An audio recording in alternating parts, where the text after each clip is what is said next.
Semua amal itu akan diikat dengan niatnya. Dengan niat itulah diberikan oleh Allah dua hal. Satu, berpahala atau tidak. Jadi investasi akhirat atau tidak. Yang kedua, kesungguhan kita untuk mencapai itu. Jadi Bapak Ibu ini punya pekerjaan nih, ya. Serius tidaknya tergantung motivasi niatnya. Kalau Bapak niat bakal serius, kalau nggak niat nggak akan serius. Anda jadi tentara nih, kalau niat betul jadi tentara akan sungguh-sungguh. Kalau nggak niat ya biasa-biasa saja, ada tugas kerjakan, nggak ada santai. Anda kuliah, kalau niatnya benar, sungguh-sungguh belajarnya. Duduk paling depan, dengarkan dengan baik, catat, nggak paham nanya. Makanya masuk dengan keluar beda. Masuk belum paham, keluar sudah paham. Ini duduk, masuk kelas, duduk di kursi barisan belakang. Duduk di kelas, bangku deretan belakang, gitu kan, di dalam kelas penuh dengan obrolan, dengan pikirin, nggak pernah nanya, pulang, mau ujian, minggu tenang jadi minggu gelisah, pinjam catatan teman, nah itu belum niat, nggak niat tuh kuliahnya, ya, kalau mau niat tuh sungguh-sungguh pasti serius. Jadi semua pekerjaan itu akan jadi tercapai hasilnya kalau sungguh-sungguh, kalau serius, serius. Ya, jadi kalau melamar sekali ditolak, kedua kali terus, 3 kali, 4 kali. Ya, kalau tidak ada di tempat itu, cari tempat lain. Ada seorang pemain biola tingkat tinggi, itu biolanya saja harganya puluhan miliar. Kalau sekali konser, itu tarifnya, tarif konser biola itu bisa di atas 1-2 miliar. Tiba-tiba dia coba iseng ngamen di pinggir jalan. Ya, jadi kalau kita di kereta di New York gitu, itu ada stasiun, di situ suka ada yang ngamen-ngamen itu. Iseng beliau ngamen, gak ada yang tahu kalau itu pemain biola termahal di dunia. Begitu memainkan musiknya, bagus musiknya, yang dikasih cuma recehan. Sekian sen, dapatnya berapa? Ya cuma sekian dolar, 4-5 dolar aja. Padahal ini kalau manggung tarifnya bisa 2 miliar. Tapi analisis komentarnya sangat luar biasa. Ternyata manusia itu, perhatikan, kalau ingin sukses harus pandai menempatkan diri. Dia dihargai murah itu karena di tempat yang memang tidak mengetahui siapa dia.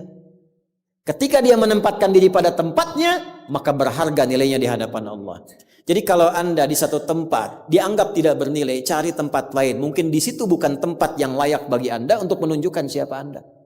Tapi mesti serius. Itulah sebabnya ada sa'i. Apa itu sa'i? Ayo rali-rali kecil. Terus lari-lari besar apa? Maraton. Sa'i dari kata sa'a, artinya sungguh-sungguh, serius mencapai peluang, naik ke atas bukit untuk melihat dengan jernih ke rahmah, ya. Lihat dari sofa sampai marwah dengan sifat rahmah. Marwah itu puncak tertinggi yang ingin diraih. Maka gunakan dengan sa'i, sungguh-sungguh serius. Kalau lihat peluang kejar walaupun dengan berlari. Kalau nyampe nggak ketemu, balik lagi. Walaupun sampai bolak-balik. Pada akhirnya pasti ditemukan yang cocok dengan kita. Sungguh-sungguh. Nah ini Jadi kalau Anda ingin serius, ingin sukses, ya, mencapai sesuatu apapun serius. Yang sekolah serius nih. Ya. Perwira-perwira masuk mau sekolah serius. Ya, jangan ngandalkan joki. Ayo serius supaya ilmunya benar.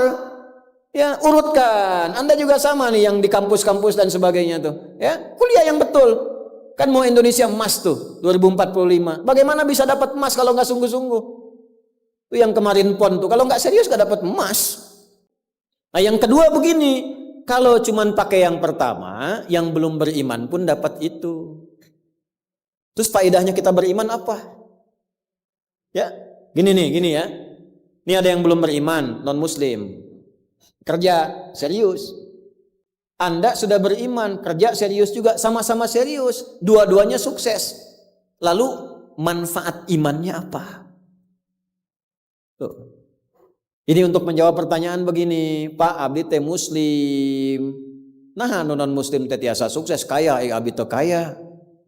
Saya sholat tapi nggak kaya-kaya. Nah, itu pertanyaan yang salah. Supaya kaya itu penyebabnya bukan sholat, tapi serius, sungguh-sungguh. Kalau sungguh-sungguh kerja, sukses. Sungguh-sungguh belajar, sukses. Sholat itu, nah ini mendampingi kesuksesan dengan keberkahan. Kalau ingin berkah, sholat. Ingin nyaman, sholat. Sholat mendesain kesuksesan itu melahirkan falah, kebahagiaan yang mendamaikan. Makanya falah dalam bahasa Inggris definisinya success and happiness. Sukses dan bahagia. Balik ke sini, ke hadis tadi. Lalu apa manfaatnya di situ huruf ba itu? Niat itu apa? Merubah rutinitas menjadi ibadah. Ini yang mahal. Ini Pak, gini Pak ya. Bu. Ini apa Bu? Gelas. Isinya air. Fungsi air itu menghilangkan haus. Caranya minum. Tiap hari kita itu minum. Sesuatu yang dilakukan terus-menerus namanya rutin. Disifati jadi rutinitas. Minum itu rutinitas. Tidak minum bahaya buat ginjal. Minum kita.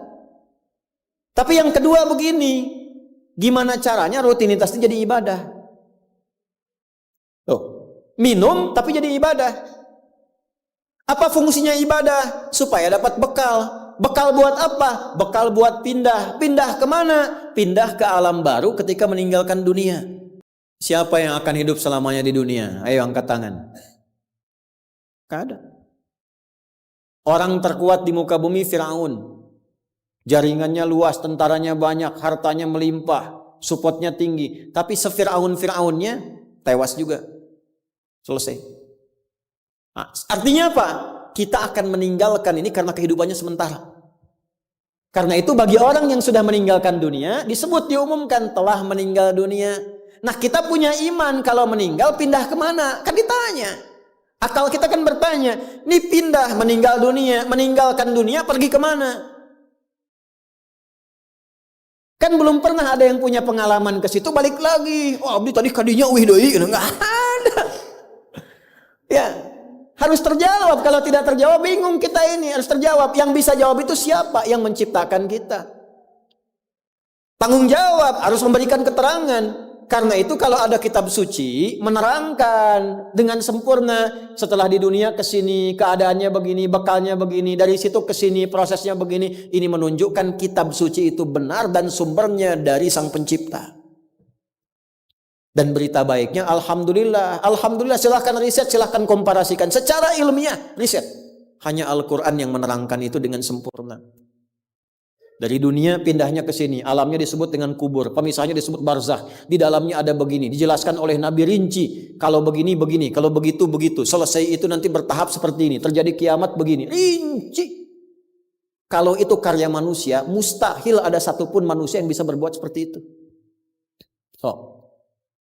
Kita mau pindah nih, sekarang kita pakai logika yang betul. Hukum pindah itu harus bawa bekal. Ini yang ngaji semua di sini, nggak semuanya orang Bandung, orang Jakarta, tuh. Ya. Soreang mana Soreang? Masih subuh nanti pas maghrib Soreang tuh. Ya, Purwakarta mungkin kan. Ini nggak semua orang Bandung ini. Apakah Anda bisa nyampe ke sini kalau nggak ada bekal? Dari Bandung mau ke Jakarta mesti ada bekal. Beli tiket pakai kereta api cepat. Ya, kereta cepat, wush, tiketnya bekal. Pakai pesawat, bekal. Hukum mengatakan setiap pindah tempat mesti ada bekal. Ini Anda, saya, kita mau pindah dari dunia minimal transit, ya waiting roomnya di alam kubur. Mau pindah, pertanyaannya bekalnya apa? Kan pindah tempat. Semakin berpindah tempatnya, semakin beda hukumnya. Ini kita di Indonesia mau transit ke Malaysia, apa dikira mata uangnya sama? Tidak, hukumnya pun nggak sama. Orang Indonesia ke Singapura hukumnya beda. Oh bisa rapi, di jalan rapi, nggak ada buang sampah sembarangan, gitu kan? Pulang lagi ke Soreang, nggak bala deui, gitu. Hukum beda, ketatnya nggak sama. Ke Amerika lebih jauh lagi, nggak laku rupiahnya, tukar dulu dari sini, baru dolarnya nyala. Pindah tempat beda hukum. Toilet di kota Bandung dengan toilet di Lebak Bulus bisa beda. Ya. Ini bang 1.000, kok 1.000 bang? 2.000. Biasanya juga 1.000. Anda di mana? Lebak Bulus. Sini Bandung pak. Ya, bisa beda hukum. Maka Anda jangan berharap di alam kubur itu hukumnya bisa sama dengan hukum di dunia. Pasti beda. Tetap pertanyaannya sama. Bekalnya apa? Cuman 2 lembar 2 kain. Ibu tambahan 1 bu, kerudung ibu 3 tuh. Makanya saya selalu mengatakan dengan bercanda tapi dalam, mohon maaf ini yang muslimah, berlatih pakai kerudung ya. Berdoa minta sama Allah supaya nanti tidak bikin malaikat mungkar nakir penasaran. Di dunia nggak berkerudung, begitu meninggal dikerudungin, ditaruh ke malaikat. Ucu gening. Waktu di dunia teh kerudungan, nah hai udah jantan kerudungan. Man rabbuka, abi jamaah Ustaz Adi, namun belum sempurna hijrah. Pelan-pelan, jangan dihukumi dulu. Dia sujud itu sudah luar biasa. Dia belum taat pada satu bagian, tapi taat pada bagian yang lain. Kita doakan, support. Jangan langsung tiba-tiba, oh nggak taat, dosa, neraka. Nah, kamu neraka, aku maing wes. Repot kau gitu tuh. Ya, balik lagi, dikembalikan pada kebiasaan, pada kebaikan. Nah, sekarang mau pindah ke alam kubur, bekalnya apa? Kan mesti jelas. Baju sudah beda, nggak bisa dibawa. Itu sudah fitrah Pak. Bapak punya warisan banyak, ditinggal. Nggak ada yang mau ikut, semua ditinggal. Anak-anak tuh sudah catat warisan bapak apa saja. Ibu sesayang-sayangnya nggak akan ikut bu. Bapak jangan tinggalkan saya. Terus kata yang nguburnya, ayo ibu mangga atau mau ibadah ngiringan, nanti aja. Akan masuk. Nah sekarang pertanyaannya bekalnya apa? Ini mesti terjawab. Kalau nggak terjawab, nggak lengkap agama itu. Apa fungsinya Tuhan di situ? Mesti menjelaskan. Nah di Islam itu dijelaskan. Bekal yang kita bawa pulang meninggalkan dunia itu, itulah yang disebut ibadah. Itu. Setiap dikerjakan ada poin ditulis. Poin itulah nama bekalnya. Namanya ajrun namanya. Lahum ajrun ghairu mamnun. Yang kita sebut dengan pahala. Yang menjadikan itu dapat, pahala itu diraih, bekal ibadah itu dapat, itulah niat. Itulah niat. Jadi pekerjaannya tidak berubah, rutinitas tetap jalan, minum tetap minum, kerja tetap kerja, makan tetap makan. Cuma dengan niat itu, di saat yang sama, cara minum itu langsung dinilai sebagai ibadah. Perintah Allah, malaikat tulis. Ya, berapa tulisnya? Sesuai kadar keikhlasannya, minimal 10. Itulah perbuatan yang dianggap benar, sehingga konsepnya dunianya sukses, minum juga, haus hilang, akhiratnya dapat pahala. Jadi dunianya sukses, akhirat sukses, disebut baik. Perbuatan baik yang dinilai sukses oleh Allah disebut hasanah namanya. Makanya kita berharap dunia jadi hasanah, akhirat dikonfirmasi hasanah itu jadi pahala. Maka kita berdoa, Al-Baqarah ayat 201, Rabbana atina fid dunya wa fil akhirati waqina. Apa tafsir hasanah terkait ibadah? Tafsir hasanah terkait ibadah pindah surat ke surat 6. Ayat berapa? 160. Man jaa bil hasanati falahu asyru amsalihha. Minimal kalau diniatkan jadi ibadah tulis 10. 10 itu yang disebut bekal pulang. Sebelum meninggal. Tampilkan nanti. Punten Pak ngetang nate sanes kieu nya 1, 2, 3, 4 itu hitungan dunia. Cara menghitungnya 1 ke 2 500 tahun. 2 ke 3 500 tahun, 3 ke 4 500 tahun. Nanti semua itu diakumulasi, ditampilkanlah surga yang sesuai dengan pahala kita. Kapan ditampakkannya? Saat sakaratul maut sebelum meninggal. Sifat ibadahnya disebut, sifat orang yang rajin ibadah disebut abdun, jamaknya ibadun. Ketika mau meninggal ditampakkan, karena ditampakkan tenang dia. Nyawanya tenang, jiwanya nyaman. Sifat jiwa yang dilatih ibadah, saat latihan disebut tumakninah. Ruku anjen, jangan dulu itidal sampai tumakninah. Sujud, jangan bangkit dulu sampai tumakninah. Kebiasaan tumakninah punya sifat namanya mutmainnah. Makanya saat akan meninggal disebut ibadahnya, disebut mutmainahnya. Di mana? Quran surah 89 ayat berapa? Ayat 27 sampai 30. Ya ayyatuhan nafsul mutmainnah, irji'i ila rabbiki radiyatan mardiyah fadkhuli fi ibadi, disebut ibadnya. Wadkhuli jannati, ditampakkan surganya. Ini surganya anjeun teh ieu tina amalan-amalan yang telah dilakukan selama hidup. Kalau yang nggak ada bekal, tampaknya yang jelek-jelek sesuai kebiasaannya. Ya. Kebiasaan dugem ditampakkan lenggel. Ini bingung, la ilaha illallah, geleng lagi, la ilaha geleng lagi. Yang biasa tahlil, biasa ngaji, wafat sesuai kebiasaan, sesuai ajalnya. Tampak. Nah, sekarang untuk mencari bekal itu bagaimana? Niatkan menjadi ibadah. Itu fungsinya itu mahal. Pembuktiannya setelah meninggal. Kalau bapak nggak percaya, ibu nggak percaya, dipertanyakan imannya. Silahkan saja nanti lihat setelah meninggal. Ya, cara merubahnya bagaimana? Nanti ada 3 bagian. Karena itu kata Imam Syafi'i, hadis ini sepertiga ilmu. Ilmu itu dipraktikkan lewat amal, makanya hurufnya sama. Ain, lam, mim saat belajar. Ain, mim, lam ditukar, lamnya ke belakang, mimnya ke tengah. Saat diamalkan hurufnya sama. Orang yang mengerjakan itu ain pakai alif, lam dan mim, alimun. Tempatnya alamun, tanda-tanda orang itu kenal Allah, maka dia pakai ilmu. Ilmunya dia amalkan, hurufnya sama semua. Ilmun, amalun, alimun, alamun.